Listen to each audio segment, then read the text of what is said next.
Hello friends, இன்றைக்கி நம்ம ஒரு மல்லி தொக்கு தாங்க பார்க்க போகிறோம். மல்லித்தலை இருந்ததுன்னா கண்டிப்பாக இருந்த தொக்கு ஒரு தடவையாவது செஞ்சு பாருங்கள். ரொம்ப சிம்பிள் அண்ட் டேஸ்ட்டாகவும் இருக்கும். அதுக்கு ஒரு மிக்ஸி ஜாரில் 3 பல் பூண்டு, 2 பெரிய வெங்காயம், 2 தக்காளி எல்லாத்தையும் ஆட் பண்ணிவிட்டு நல்லா நைஸாக அரைச்சி எடுத்துக்கலாம். மல்லித்தலையை இந்த மாதிரி நல்லா வாஷ் பண்ணிவிட்டு சின்ன சின்னதாக பொடி பொடியாக கட் பண்ணி எடுத்து வச்சுருக்கேன். இப்போ மல்லி தொக்கு செய்கிறதுக்கு ஒரு பேனில் ஒரு 4 டேபிள் ஸ்பூன் ஆயில் ஆட் பண்ணிக்கலாங்க. தொக்குங்கிறனால ஆயில் வந்துட்டு அதிகமாக சேர்த்தா தான் நல்லாயிருக்கும். இப்போ அதோட 1 டீஸ்பூன் கடுகு சேர்த்துருக்கேன்.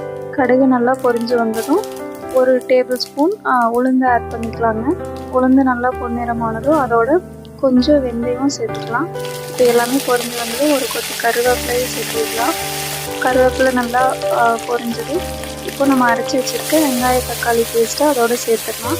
சேர்த்துட்டு ஒரு 2 நிமிஷத்துக்கு நல்லா அதை எண்ணெயிலேயே வணங்கி அந்த பச்சை வாசனை எல்லாம் போனதுக்கப்புறம் இந்த தொக்குக்கு தேவையான அளவுக்கு உப்பு, காரத்துக்கு தேவையான அளவு மிளகாய்த்தூள், 1 டீஸ்பூன் மல்லித்தூள் சேர்த்துருக்கேன்.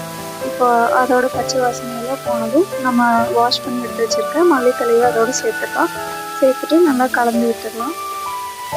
ஓப்பன் பாட்டில் வந்துட்டு நம்ம ஒரு 2 நிமிஷம் நல்லா கலந்து விட்டு வேக வச்சுட்டு அதுக்கப்புறம் மூடி போட்டு ஸ்லோ ஃப்ளேமில் ஒரு 10 நிமிஷம் நல்லாவே வேக வைக்கணும். மல்லித்தலை எல்லாமே கரெக்டாக வெந்து வந்ததுக்கப்புறம் பாருங்கள் இந்த மாதிரி இருக்கும். கண்டிப்பாக இதை ஒரு டைம் செஞ்சு பாருங்கள். ரொம்ப ரொம்ப டேஸ்ட்டாக இருக்கும். சூடான சாப்பாட்டில் இந்த மல்லி தொக்கை வச்சு சாப்பிட்டா ரொம்ப அல்டிமேட்டாக இருக்குங்க. உங்களுக்கு இந்த மாதிரி நிறைய ரெசிபிஸ் வேணும்னா மறக்காமல் என்னோடய சேனலை சப்ஸ்கிரைப் பண்ணிக்கோங்க. Thanks for watching, friends.